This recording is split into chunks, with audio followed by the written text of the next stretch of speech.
In this tutorial video, we're gonna talk a little bit about our Crescent lunge Anjaneyasana. Now, if you love yoga, or if you're familiar at all with yoga philosophy or Hindu mythology, you might be familiar with the god Hanuman. Hanuman is the monkey-faced god who is most commonly known for being kind of the superhero in the Hindu epic called the Ramayana. Now, Hanuman's mom is actually who this pose is named after. His mother's name is Anjaney. And Anjaney, I think, is equally as interesting as Hanuman, although not as commonly known. Now, Anjaney kind of lives in the forests of Vedic India, and she's known as being a master of the practice of tapas. Tapas is one of our 5 niyamas in yoga philosophy, and they are almost guides that help us on our path towards enlightenment or salvation or self-betterment. And tapas specifically translates to the word heat or burn. And tapas is the practice of discipline. I would say almost mastery of discipline. It's that internal flame that ignites us and keeps us committed to our goals. Now, Anjaney is kind of the embodiment of tapas. She represents tapas in our yoga practice. And, she's not that coddling, sweet, motherly figure. She's the mother that's gonna kick your ass out of bed in the morning. She is motivation in the face of all obstacles. And that's what Crescent lunge represents in our practice.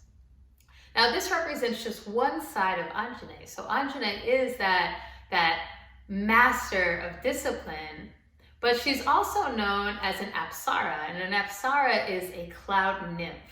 And cloud nymphs have that lightness, this beauty to them. They're often musicians or dancers, a representation of creativity, fluidity.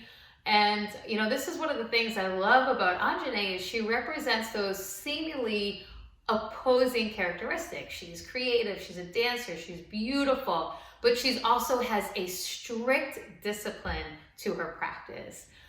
Now, as we move into our posture lab for Anjaneyasana, try to remember the characteristics of Anjaney. She's a cloud nymph, so there's a lightness to this pose. We don't want to be locking out knees or crunching into our low back. This isn't a pose of hardness.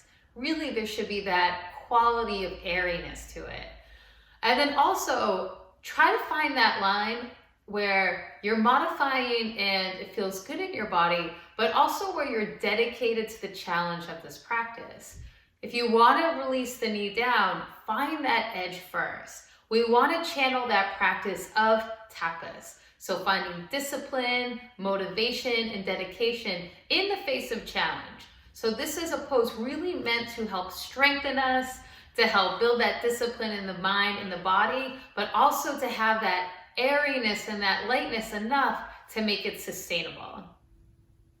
So as we move into our Crescent Warrior tutorial, we're going to pass through our archer pose first. And since this is a progressive video series, with every tutorial video, we will review the previous postures. So let's get started in our runner's lunge. As we set up runner's lunge, let's say that we have the right leg forward. When we move into our archer, we always want the same arm lifting as the forward leg. So as I pull back my imaginary bow, it's going to be my right arm that draws back.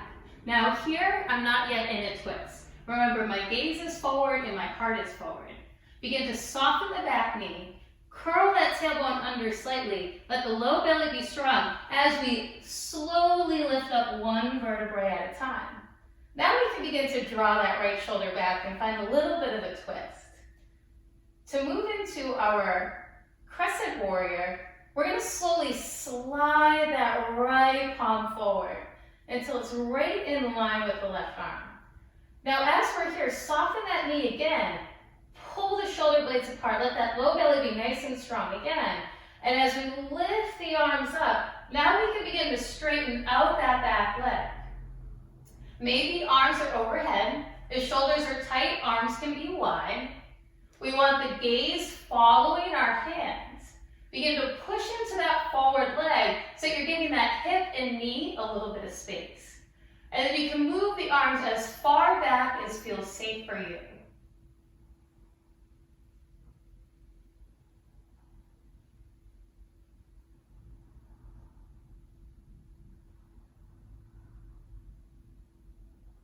Coming back up, arms reach forward, right into that starting position.